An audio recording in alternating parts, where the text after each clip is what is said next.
जो कल जहाँ हमने छोड़ा था वहीं से स्टार्ट किया जा रहा है। जैसे आपने पिछली क्लास में पढ़ा था टेंस के बारे में, तो टेंस के 2 प्रश्न पूछे गए थे, तो 2 प्रश्नों के उत्तर दिए। आज तीसरे प्रश्न में पढ़ते हैं। टेंस को कार्य के आधार पर कितने भागों में बांटा गया है? टेंस को कार्य के आधार पर 4 भागों में बांटा गया है। सिंपल या indefinite, continuous, perfect, perfect continuous. सबसे महत्वपूर्ण प्रश्न और चौथा नंबर का प्रश्न है, टेंस में समय और कार्य का संबंध या प्रयोग। टेंस में समय का बोध कार्य के माध्यम से होता है, क्योंकि हमें तभी समय का ज्ञात होता है जब किसी कार्य को किया जाता है, किया गया या किया जाना है। उदाहरण, राम घर जाता है, यह प्रेजेंट टेंस है बच्चों। प्रेजेंट टेंस, राम घर जाता है, अभी राम घर जाता ही है। और दूसरा, गया, राम घर गया मतलब राम घर चला गया है, पास्ट में है।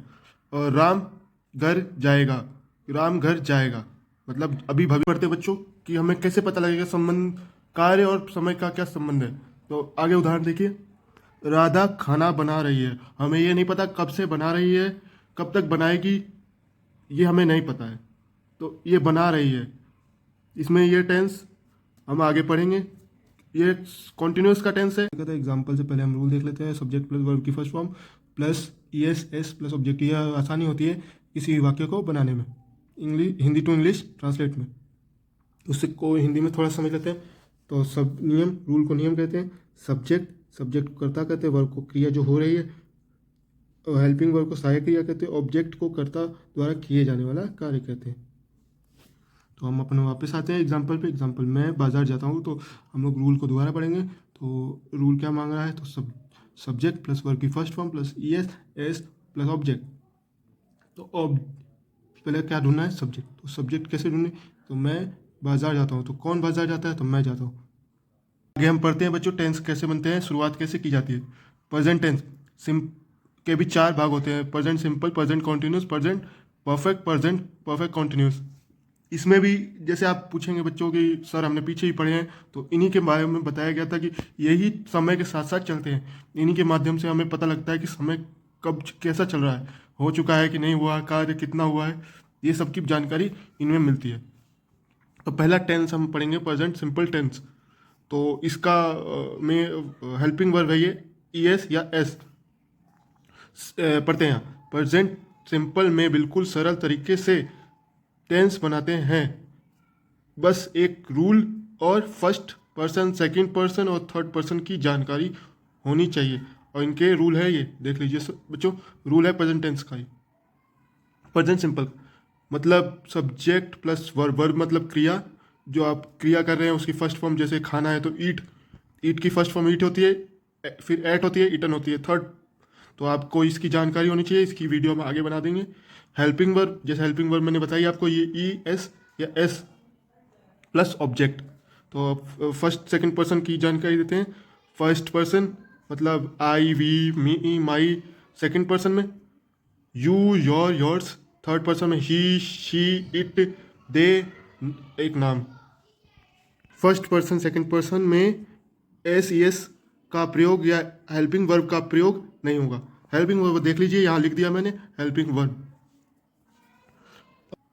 प्रेजेंट सिंपल टेंस पहचान देख लीजिए बच्चों, ता है, ती है, ते है।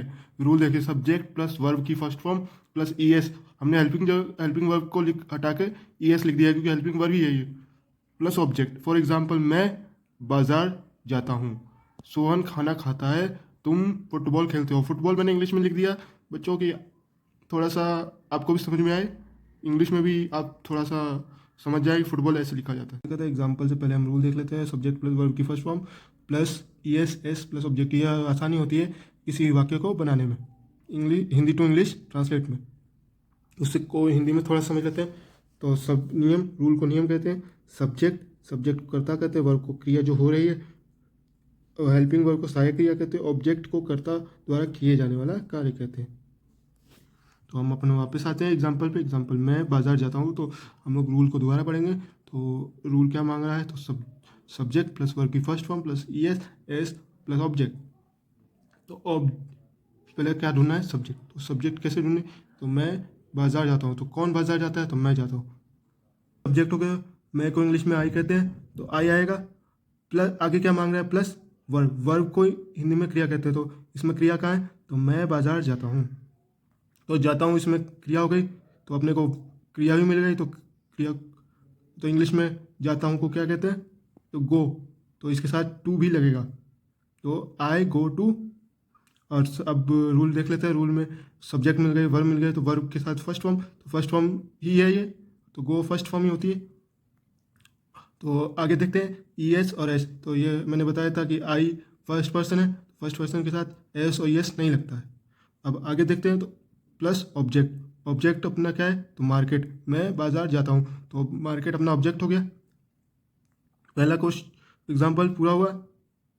अब दूसरा एग्जाम्पल देखते हैं, सोहन खाना खाता है। तो सब्जेक्ट रूल देख लेते हैं। तो सब्जेक्ट, तो सोहन सब्जेक्ट हो गया, और वर्ब, वर्ब की फर्स्ट फॉर्म। तो खाना खाता है, तो खाता है, तो ईट, ईट को फर्स्ट फॉर्म, तो ईट की फर्स्ट फॉर्म ईट ही होती है। तो इसमें एक नाम है, तो इसमें ये थर्ड पर्सन हो गया। थर्ड पर्सन मतलब ही शी इट में आता है ये, और इसके साथ एस और यस का प्रयोग होगा। तो ईट्स, तो ईट्स हो जाएगा ये। तो आगे क्या खाता है, तो खाना खाता है। तो खाना को बोलते हैं फूड, खाना को बोलते हैं फूड। अच्छा, अब आगे आप पूछेंगे कि आगे वाली टेंस कैसे हुई। तो तुम फुटबॉल खेलते हो, तो तुम यू आपने पढ़ा था कि सेकंड पर्सन आता है, तो यू के साथ भी एस और यस का प्रयोग नहीं होता है। तो तुम फुटबॉल खेलते हो, तो यू प्ले, प्ले खेलने को प्ले कहते हैं, तो खेलते हो तो प्ले आएगा। और फुटबॉल को फुटबॉल ही कहते हैं, फुटबॉल, यू प्ले फुटबॉल।